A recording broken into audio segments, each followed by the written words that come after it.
Well, now you'll be able to see for yourself exactly what went wrong with the battle there. You see the firing went in against me. It's broken his horse, but it's taken a lot of my horse with them and a lot of my infantry. And you notice what's happening now as well. No matter how many times I tell my cavalry to come back and my foot to come back, the cavalry carry on, and they carry straight on. They bundle straight in, click, click, click, click, click, trying to get them back.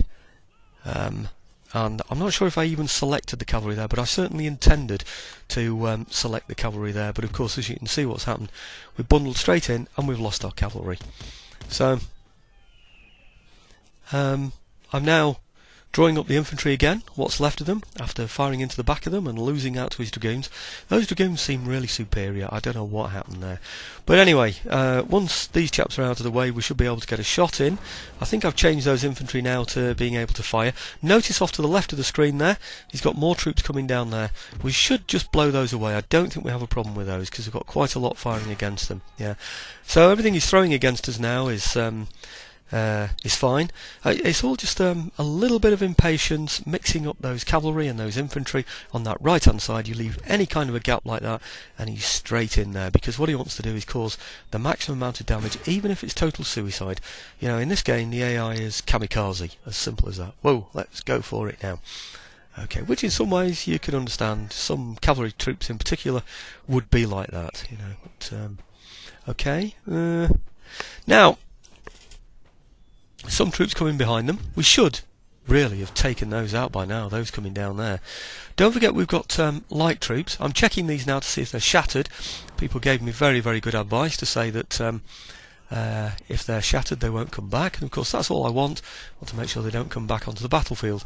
So I'm just looking over now. I think at some point they do go shattered, which means that I don't then have to chase them with my horse anymore. Or I think, no, maybe I do. Actually, I just have to hit them in the back once or twice, and then that's the end of them, and then they're shattered so I can bring my horse back. I think that's what actually happens over there.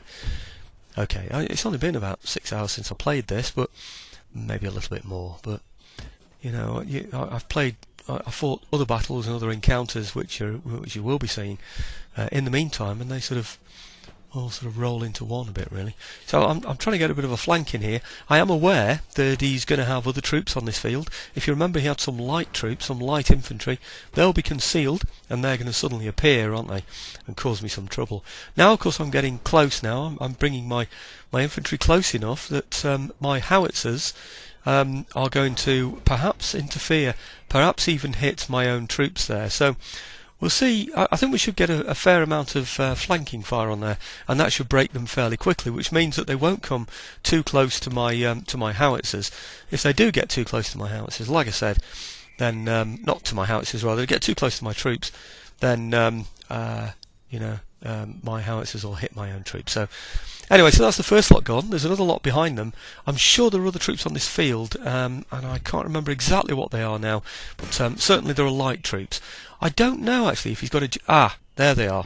There's a unit up there that's a solid unit. I don't know if that's his general, because I don't see that his general's been defeated yet, and I'm pretty sure that he had a general on this field as well. I just can't quite see it at the moment, so I don't know where it's hiding, because there's only 2 lots of red on the bottom. Actually there are 3. Maybe there's another group off to the left hand side that I need to pay some attention to. I'm not looking at it, am I? I'm just thinking that there's only those 2 units there that need to be taken out. There's probably another one off there to the left which is going to be aiming for a flank, isn't it? So I should have really been paying some attention to it. It'd be good actually if you got some sort of flashing thing on that bottom screen there to let you know if it's a solid unit or not, or if it's just routers going off the screen.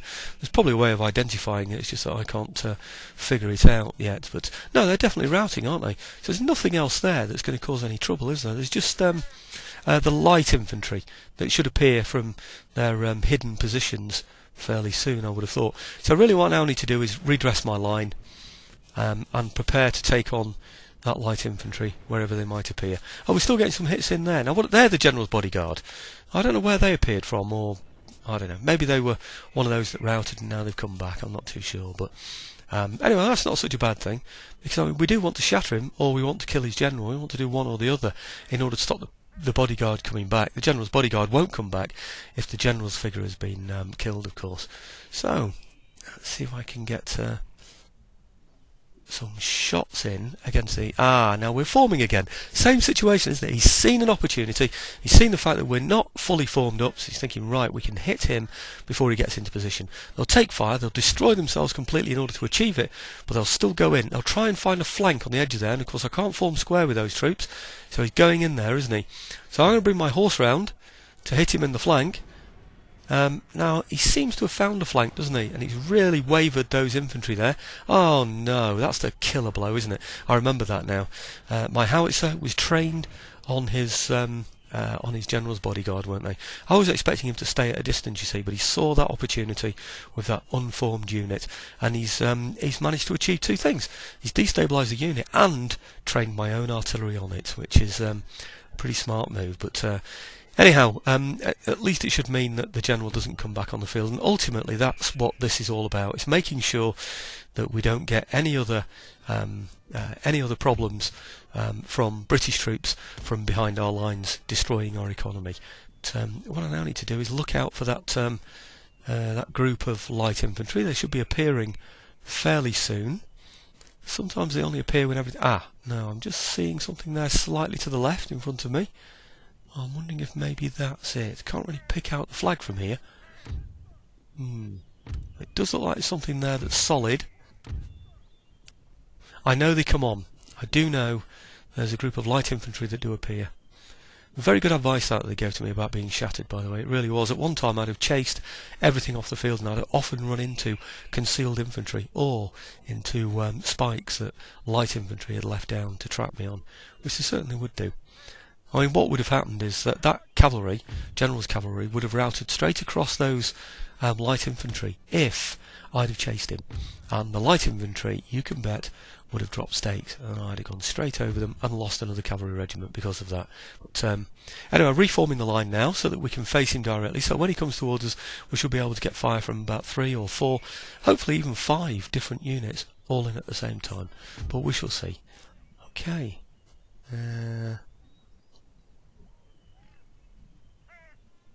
Okay, artillery still firing. General's dead now, by the way. I don't know if you've seen the skull on the left-hand side that dropped down. So there's no way he's coming back. And what we need now is to decide whether we need to go after him or whether he's going to come towards us. And it does look, doesn't it, as though he is entering into the firing range of the howitzers. He's not hiding in one of the buildings. If he did, we'd blow up the building, of course, and he'd die even quicker. But it definitely looks like he's entering our firing range. So I've got this on fast speed, actually, so if you are listening out for battlefield sounds, you won't get any. If you notice that slide rule on the bottom on the left there, just to the right of that little picture, you'll see how I've lifted it to one stage up, so it's going at double the speed, double the normal speed. So it just speeds up the game, because this is really the inevitable, isn't it? It's whether we come and get him and fire at him from all different angles at once, or whether he comes towards us. Of course, one of the problems with the light troops is that they have a longer range than we have. I do tend to check my units just to make sure that I've got a good mix of lights and regulars. So if the enemy get within range of my regulars, they're also within the range of my lights, because obviously they outrange the light troops. So, okay, we'll see if we can get enough damage on those from the artillery. It does look like he's coming all the way, doesn't it? It looks like he's actually going to advance all the way in the range of my normal infantry as well. Now these were a bit of a pain to line up, because there's some hedges around there, or walls or whatever. Anyway, some terrain features that were preventing me from forming a decent line across there. Here we go. I'm going to run those round, of course, speed them up, and there he goes. Now all I want really is for them to become shattered, and that's the end of the game, and I'll just accept end of game. Now before I wouldn't have done that, before I got the advice, what I would have done is chased him off the field, thinking that was the only way to prevent him coming back. So that's a heroic victory. I don't really see why that's heroic, but I often say that. I've flashed through those very quickly because I can't see the figures on here, so I can't really talk through them. But if you want to see them, you could freeze frame them and work those out for yourself. But they were pretty good results. It's just that that infantry unit got a bit of a hammering, and so did that light cavalry unit there on the flank. That also got a bit of a hammering. Decision now is to what to do, because the town there, Georgia, is not Georgia. What am I talking about? Montreal is not very happy. It's got It's got only a few troops inside it, so I'm moving all the rest of the troops in there. I will be making sure that these troops are all replenished because I'm going to be using these troops again. I've built up some decent experience amongst them. I'll be thinking of taking those now towards the Iroquois. I won't have made my decision at this time. When I was fighting the battle, I'd have been thinking, what am I going to use those troops for? Partly I'm thinking I need to defend Quebec and Montreal. Partly I'm thinking that I need to move on and attack other parts of Britain, and partly I'm thinking I'm moving on to the Iroquois. Checking here, see I've got 2 regular units in there. I've got, I'm about to have a fort in there as well. So once the fort's built, then 2 or 3 regular infantry units, 4 really comfortably would be enough to defend that for me. Okay, that's virtually the end of the resources. I've got some bits to spend some money on. I take a look over here at one of the totally undeveloped places and consider what I'm going to get from there and decide to see what else I can get elsewhere before making that decision. So I'm going for farms really. I'm going for farms and roads at the moment, building those up, and then what I'll do is I'll come back to that undeveloped building and make what do I make that? I think I'll go for a church school in there eventually. But for now, it's whizzing round and just picking out all the undeveloped farms. So get a bit more income from that, settle the populations more, and increase the populations, which is more to the point because it then develops the economy once the populations are increased. You have to pass a certain population level in order to move up the next level of city, or move up to a city, for instance. And then, of course, your income improves, everything else as well along with it. So, decision about this. It's not really worth. I didn't decide to do that, did I? I'm pretty sure I was leaving that coaching in there because I suspect he's going to attack it again and again and again. Now I of course have the value of foresight. I've been there, I've seen that now, so I know exactly what he does do. So I did make the right decision there, not to upgrade that area. A few more farms around. It's just basically a decision of which ones are going to be the safest and which are going to be the most beneficial to update, basically. Okay, so just have a quick look around, just see whatever else there is. Right, okay, it's end of turn now.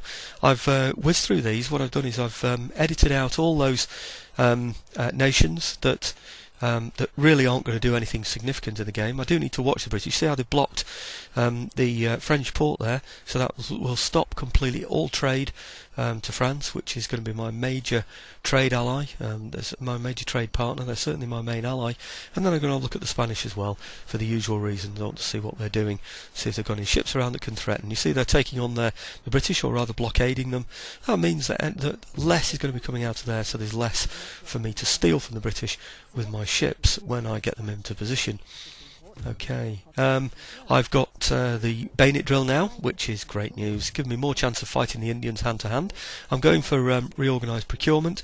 I'm looking at those 2 buildings. One's the army board, and the other one's some kind of artillery building. I don't remember what it is now. Well, basically they allow better artillery and better infantry units. You know, you can sort of build different types of barracks and different armours and stuff. You know, arsenals, I should say. So it's just really a decision. I go through, the aspects of both of those there, which are the benefits, but I haven't got that information in front of me, so it's difficult for me to comment right now. So just whizzing through all of those, where there have been various problems. Okay, and that's the road I've built, and of course the farm. We're approaching the end of the move now, only a minute or so to go, and I'm pretty sure I do have a chance just to move my rake a little bit closer to the British, just to see what the threats are on Montreal. Yes, I did consider a state capital. I'm not sure if I went for it at this stage. I think I might have done, actually. I go through the ups and downs of it there. I don't know if you can see those. Well, basically it increases repression. It also increases prestige. It allows, excuse me, more than 1 unit to be recruited in 1 turn, so I can then get 2 units in 1 turn. But the main thing is that that it increases the amount of taxes that I can raise.